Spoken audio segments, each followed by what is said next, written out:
विश्वामित्र जी से कहा कि हे गुरुदेव, लक्ष्मण जी की इच्छा है कि मिथिलापुरी का दर्शन करें आवें। राम जी से विश्वामित्र जी ने कहा कि लक्ष्मण ही देखना चाहते हैं कि और कोई? तो राम जी ने कहा कि लक्ष्मण जी की ही इच्छा है, क्योंकि लक्ष्मण जी भी वैराग्य हैं और जनक जी की नगरी भी वैराग्य नगरी है, विदेह नगर है, प्रेम नगर है। तो प्रेम नगर में जीवाचार्य लक्ष्मण जी जीवों को देखने जा रहे हैं कि कौन प्रेमी है, कौन कैसा। भाई मिथिलापुरी है, प्रेम नगर है, विदेह नगर है। तुलसी ने लिखा है जनकपुर के लिए कि पुर नर नारी सुभग शुचि संता।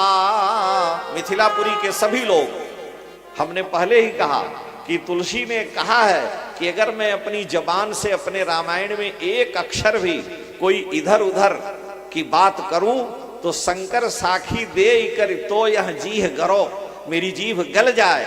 भगवान शंकर साक्षी हैं कि मैं अक्षरशः सत्य कह रहा हूं। और वो कह रहे हैं कि मिथिलापुरी के लोग पुर नर नारी, सभी आबाल वृद्ध नर नारी शुभग पवित्र हैं, शुभग भाग्यशाली हैं, पवित्र हैं और संत हैं, सभी साधु पुरुष हैं और धर्मशील हैं, ज्ञानी हैं और सभी सद्गुणों से संपन्न है। पुर नर नारी सुभग शुचि संता, धर्मशील ज्ञानी गुणवंता। तो जहां धर्मशील होगा, ज्ञानी होगा, गुणवान होगा, साधु हृदय वाले लोग होंगे तो भगवान तो उन्हीं को देखना चाहते हैं। विश्वामित्र जी से राम जी ने कहा कि नाथ लखनपुर देखन चहई, लेकिन प्रभु सकोच डर प्रगट न कहीं। आपके डर के मारे लक्ष्मण जी संकोच में कुछ कह नहीं पा रहे हैं। विश्वामित्र जी तो सब जानते, उन्होंने कहा कि हम कहे थे कि जाके जनक जी से लड़ जाओ। हमने कहा था कि जब जनक जी ने कह दिया वीर विहीन मही में जानी, तो लक्ष्मण हमसे पूछे नहीं, बिना पूछे क्यों जनक जी से बहस करने लगे। और आज कह रहे हो लक्ष्मण जी बड़े संकोची हैं, मिथिलापुरी को देखना चाहते। दोनों बात बतियाते हो। नाथ लखनपुर देखन चहई और प्रभु सकोच डर प्रगट न कहीं। इतना ये डर रहे हैं, इनको इतना संकोच है। विदेह नगर के राजा महाराज जनक जिनका भगवान स्मरण करते हैं, उनको जनक लक्ष्मण जी बिगड़ गए हैं, तो आप कह रहे हो कि बड़े संकोची हैं। गुरु जी तो सब जानते हैं।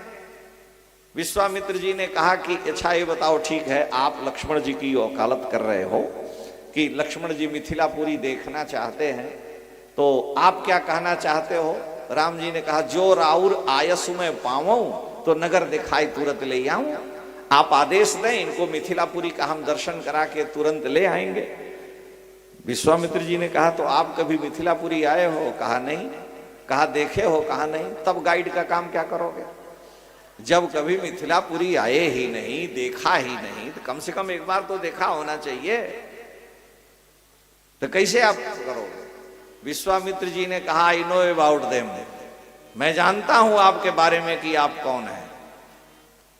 ठीक है, आप देखने नहीं जा रहे हो। इस पुर नर नारी शुभग शुचि संता, धर्मशील ज्ञानी गुणवंता, इन सब पर आप स्वयं दिखलाने जा रहे हैं। राजा को तो आपने जीत लिया अपने रूप के जादू से, लेकिन यहाँ के प्रेमियों पर भी जब आपकी कृपा हो जाए तब हम मानेंगे कि आप कृपालु हैं। इसलिए देखना नहीं, आपको दिखलाना है। तो जाई देखिया वहु नगर, ऊपर से तो कहे जाओ देखाओ। जाई देखिया वहु नगर, सुख निधान दो भाई। लेकिन अंतिम बात जो है वो प्रधान है, करहु सुफल सबके नयन, सुंदर बदन दिखाई। आप अपने इस दिव्य अनंत कोटि कंदर्प दर्प दलनीय सौंदर्य का दर्शन करा करके इस मिथिलापुरी के लोगों को धन्य करके कृतकृत करके आइए। हमारी ओर से अनुमति है। आप देखना नहीं चाहते, केवल दिखलाना चाहते हैं। ये भक्ति की पराकाष्ठा है कि जहां पवित्रता, शुचिता, धर्म होगा वहां ब्रह्म जाकर के ही दर्शन देगा।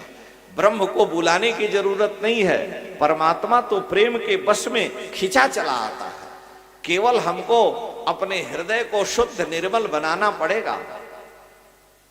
हृदय कि निर्मलता केवल भगवान के मंगल में चरित से और उनके नाम की साधना से होगी। अंतःकरण हृदय निर्मल करने के दो सबसे श्रेष्ठ उपाय हैं, या तो भगवान का चरित हो और साथ साथ भगवान का नाम हो।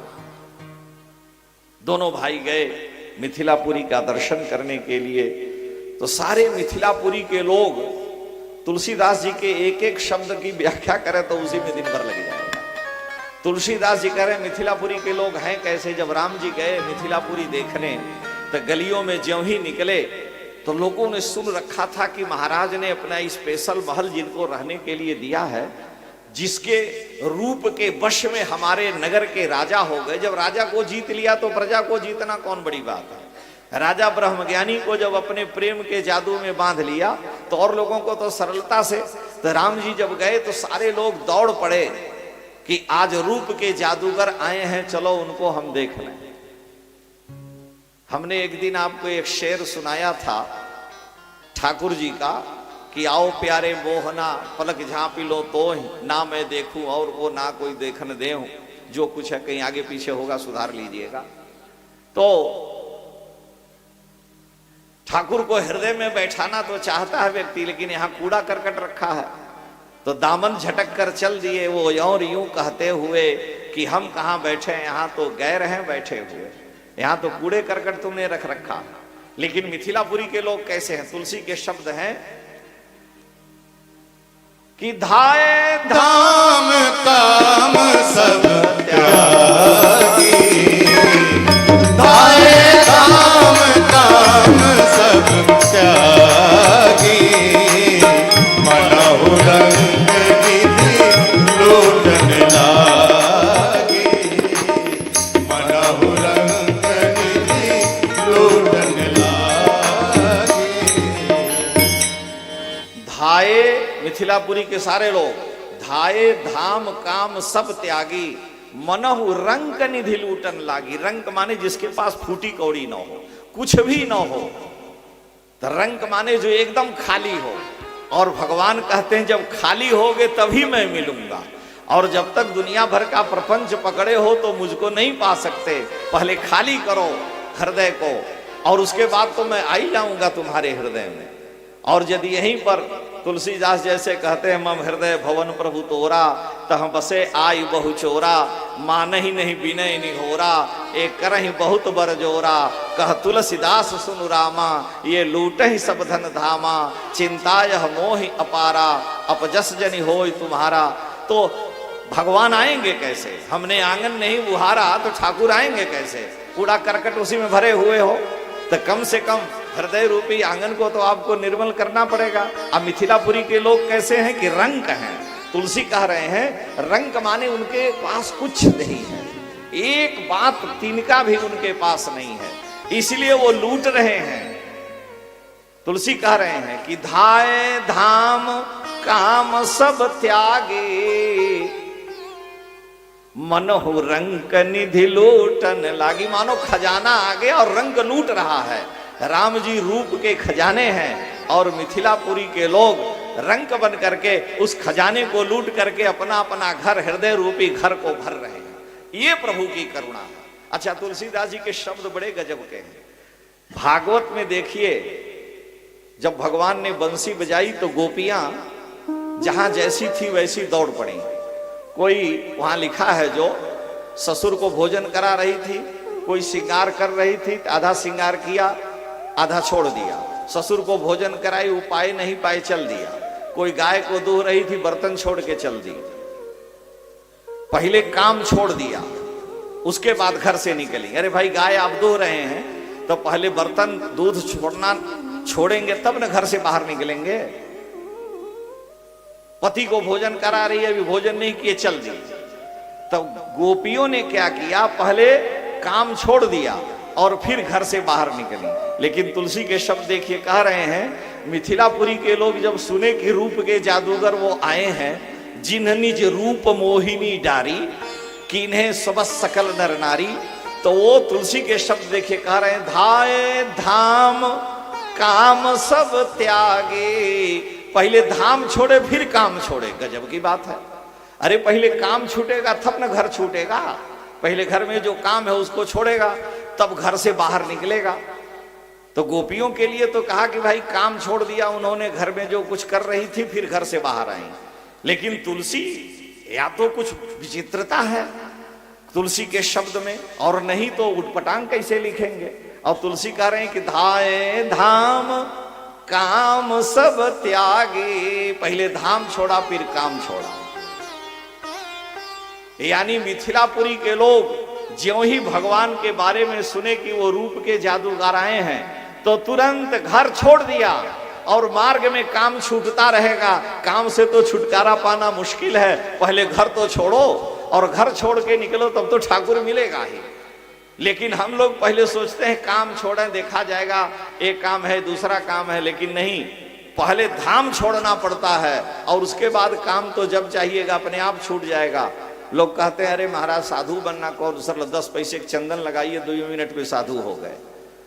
लेकिन घर को छोड़ना, धाम छोड़ना बड़ा कठिन है, घर से निकलना बड़ा कठिन है। 6 महीने के बाद नाती पोते घर पति माता पिता की इतनी याद सताती है कि आंसू नहीं पूछते। हमारे यहाँ एक पंडित जी रिटायर हो गए, आपको सत्य घटना सुना दे रहे हैं। 65-70 वर्ष के रहे होंगे, अयोध्या आए, हमारे गुरु भाई लगते थे। कहे महाराज अब हम यहीं रहेंगे अयोध्या। हमने कहा कि क्या करते हो? कहे पेंशन मिलती है 20,000 रुपया। तो हमने कहा कि तब हमको हमारे यहाँ रहोगे तो बूढ़े हो रिटायर हो तो कम से कम 5,000 महीना दो, रहो खाओ, कमरा बिजली पानी देंगे। कहा ठीक है। 15 दिन रहे। हमारे यहाँ जहाँ आवास है मंदिर से थोड़ी दूर है जहाँ भोजन होता है, तो रोज जाते आते थे। एक दिन भोजन करने नहीं गए, और जब आए थे तो हमने कहा कि क्यों आपको 20,000 पेंशन मिलती है तो घर में क्या परेशानी है? कहे महाराज 2,000-2,500 हम अपने लिए रखते हैं, एक लड़का है उसको सब दे देते पत्नी को, लेकिन वो मानता नहीं, कहता तुम रख के क्या करोगे, हमें दे दिया करो। हम नहीं दिए तो लड़का देखिए पीठ पर मारा है डंडे से, पूरा जो है धार लगी हुई है, पत्नी भी उसी की ओर से हमको मार बैठी। तो हम सोचे कि अब इस घर में नहीं रहना है, मैं छोड़ के आ गया। पूरे शरीर पर उनके घाव के चिन्ह थे। 15 दिन अभी पूरा नहीं हुआ था तो हमने कहा पंडित जी भोजन करने नहीं गए। तो हम सोचे कोई महात्मा है, 30-40 लोग रहते हैं, कोई कुछ कह दिया होगा। तो मैं उनके कमरे में गया तो देखा अंदर से कोई रो रहा है, सिसकी भर रहे थे। तो मैं फाटक खटखटाया तो थोड़ी देर बाद खोले। हमने कहा क्यों रो रहे हैं, किसी ने कुछ कह दिया? कहे नहीं, कोई नहीं कुछ कहा, इच्छा नहीं भोजन करने की। अरे हमने कहा कोई बात होगी तो बताइए। कहे नहीं कोई बात नहीं, पत्नी और बेटे की याद आ रही है महाराज, इसलिए जो है। अरे हमने कहा वो जो पीठ पर घाव लगा था वो खत्म हो गया? अरे कहा हमारी पत्नी है, हमारा बेटा है, मार दिया तो क्या हुआ, लेकिन महाराज रहना बड़ा मुश्किल है। अरे हमने कहा भोजन कर लो फिर जैसा होगा, समझाए, लेकिन भोजन नहीं किए।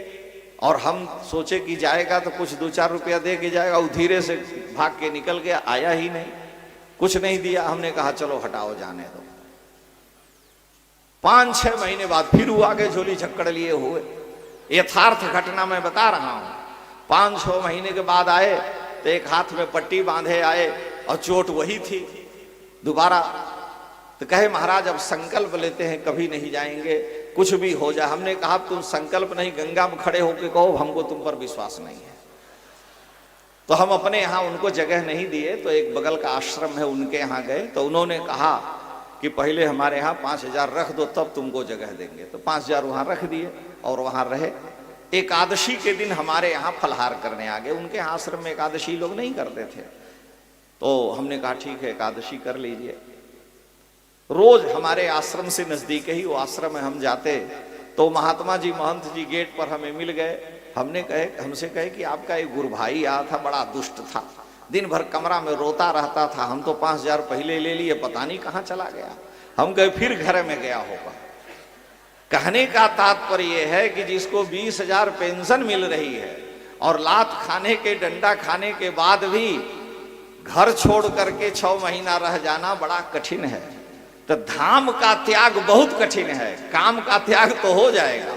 तो लेकिन मिथिलापुरी के लोग पहले धाम छोड़ दिए कि बैरागी हैं, विदेह नगर में रह रहे हैं, पहले धाम छोड़ दिया, काम रास्ते में जो कुछ पकड़े रहे फेंक दिया। इसीलिए तुलसी कह रहे हैं धाम छोड़ना कठिन है, तो मिथिलापुरी ने धाम पहले छोड़ा और काम जिंदगी भर छूटता रहेगा। दधाए धाम काम सब त्यागे, मनहु रंक निधि लूटन लागी। भगवान सब पर कृपा किए, सारे लोग दर्शन किए। घड़ी भी बता रही बहुत देर मत करो। सबका दर्शन किए, दर्शन करके विलंब जान करके लौट करके गुरुदेव के पास आए। जान विलंब त्रास मन माही, सपद चले। तुरंत गुरुदेव के पास आए, आकर के सारी बात बतलाए।